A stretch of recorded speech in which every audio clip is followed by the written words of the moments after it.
नमस्कार। नाम नवल किशोर, उत्तराखंड से।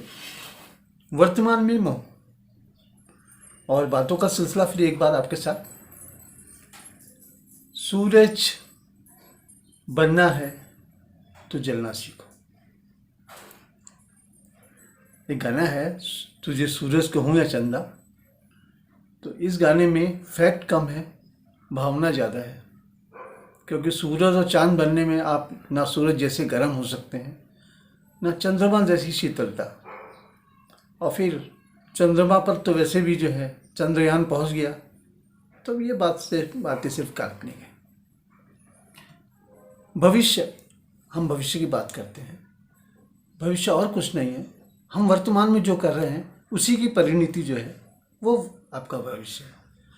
आप अच्छा पॉजिटिव कर रहे हैं तो आपको अच्छा रिजल्ट मिलेगा, और आप नेगेटिव कर रहे हैं तो आपको फल की चिंता करनी ही नहीं चाहिए। अब हमको बीती बातें, पुरानी बातों पर दोष देने का कोई मतलब नहीं है कि ऐसा हो गया। हमें तो आगे आने वाले भविष्य के बारे में बात करना, काम करना, ये हमारी जिम्मेदारी है। तो सबसे सारी चर्चा का विषय यही है कि हम जो भी कुछ करें एक अच्छी विचारधारा से करें। जब बच्चे का जन्म होता है, बच्चा रोता है और खुशियाँ मनाते हैं माँ बाप, और जब इंसान जाता है तो लोग रोते हैं। तो हमारे धर्म ग्रंथों में कहा है कि मनुष्य जाता है पर वो ऐसे कर्म कर जाता है जो उसकी पहचान होती है। आपने अच्छा किया तो आपको अच्छी तरह से याद किया जाएगा, और नहीं किया तो याद भी नहीं करेंगे लोग। क्योंकि दुनिया बहुत ज़्यादा व्यवहारिक है, वो देखती है कि आपने क्या किया। एक प्रश्न चिन्ह है कि जो आपके किए ये कर्मों का लेखा जोखा होता है। हम अपने जीवन को कैसे जीते हैं, जीवन मूल्य क्या है, तो सबसे बड़ी बात होती है। महात्मा गांधी भी कहते थे कि जो बिना मेहनत किया आपको कुछ अगर अर्जित कर रहे हैं तो वो पाप है। जिसमें दया नहीं है वो कर्म जो है बेकार है। तो सबसे बड़ी चीज पुराने लोगों ने, संतों ने यही कहा है कि आपको जो भी कुछ करना है सोच समझकर, दया भावना से, और कर्तव्य का आप मूल्यांकन आप कुछ कर सकते हैं। इस बारे में भी एक टेस्ट होता है, मामा टेस्ट। अगर हम कोई भी कार्य कर रहे हैं और हम ये सोचें कि अगर मेरी माँ ने देखा होता तो उसको कैसा लगता, तभी आपको रियलाइज हो जाएगा आप सही कर रहे हैं या गलत कर रहे हैं। दूसरा एक टेस्ट है, बाबा टेस्ट।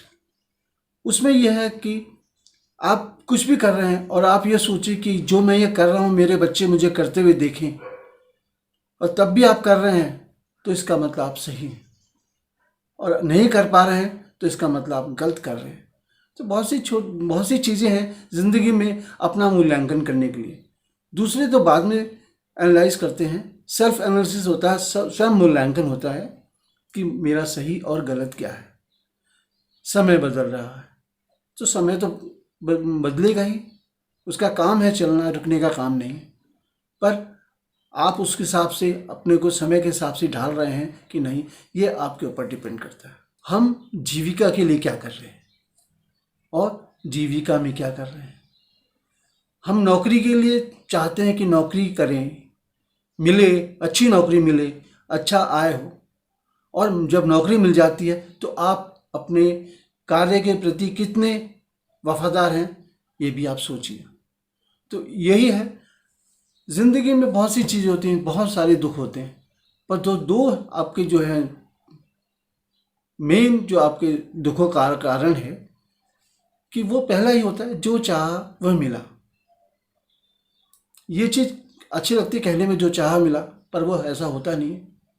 मिलता है आदमी को तो आदमी उसकी कदर नहीं करता, और नहीं मिलता है तो अफसोस खुद से ज़्यादा ऊपर वाले को देता है कि मुझे ऊपर वाले ने ये नहीं दिया, वो नहीं दिया। ऊपर वाला सभी को 24 घंटे दे रहा है, हाथ पांव दे रहा है, सबको बराबर दिए। किसी को अगर कोई चीज़ कम दी है तो उसको एक अन्य शक्ति दे देते हैं।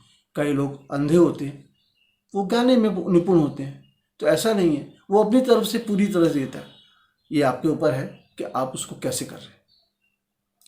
दूसरा है कि हम जो चाहते हैं वह ना मिलना, ये भी एक दुख है। हम लोग बहुत कुछ चाहते हैं, बिना कुछ किए सब कुछ मिल जाए, ये होता नहीं है। तो सबसे बड़ी बात है कि चाहना और होना एक दोनों अलग अलग चीज़ें हैं।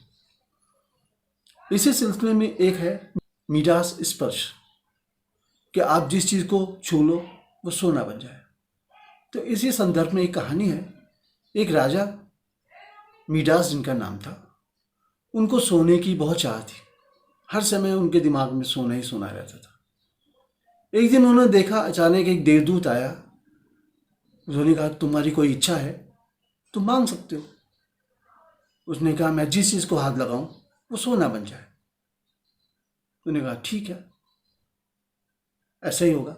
मैं सुबह उठा, देखा बाहर जो है अच्छी धूप खिल रही है।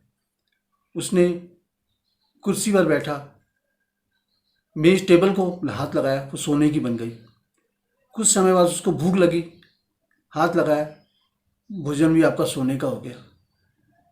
इतने में देखा उसकी बेटी आ रही भागती हुई। उसने कहा, मैं अपनी बेटी को अपनी खूबियों के बारे में बताता हूँ।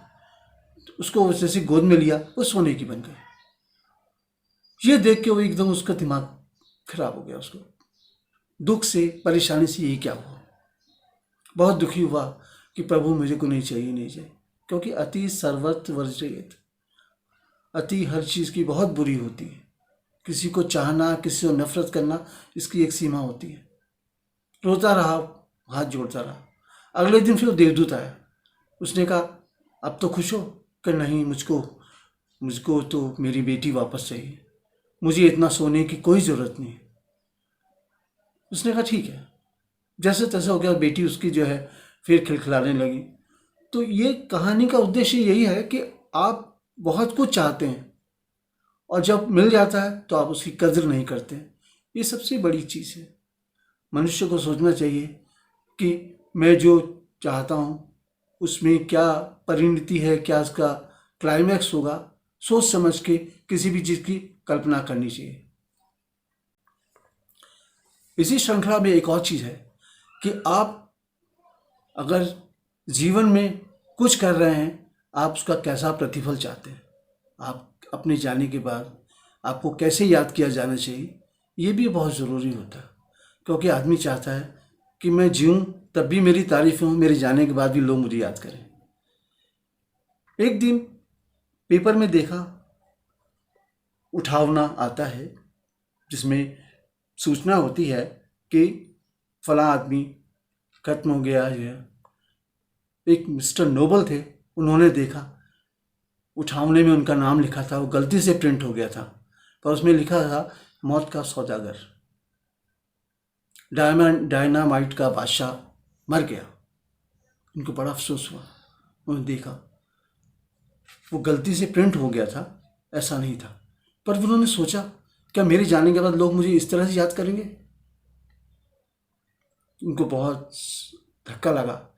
तो फिर उन्होंने क्या है, नोबेल पुरस्कार की घोषणा की, जो आज तक चल रही है। लोगों को जो है उनके विशिष्ट कार्यों के लिए प्राइज दिया जाता है। तो डायनामाइट का जो सौदागर था वो अब जो है अल्फ्रेड नोबल, उनके नाम से मशहूर हैं। उनके नाम से हर साल हर क्षेत्र में विशिष्ट लोगों को इनाम दिया जाता है, मेडल दिए जाते हैं। और वर्ल्ड वाइड ये है, नोबेल पुरस्कार मिलना एक बहुत खास बात है। इन्हीं शब्दों के साथ अगर आज की बात आपको अच्छी लगी हो तो कृपया लाइक करें, शेयर करें, सब्सक्राइब करें और बेल आइकन दबाएं।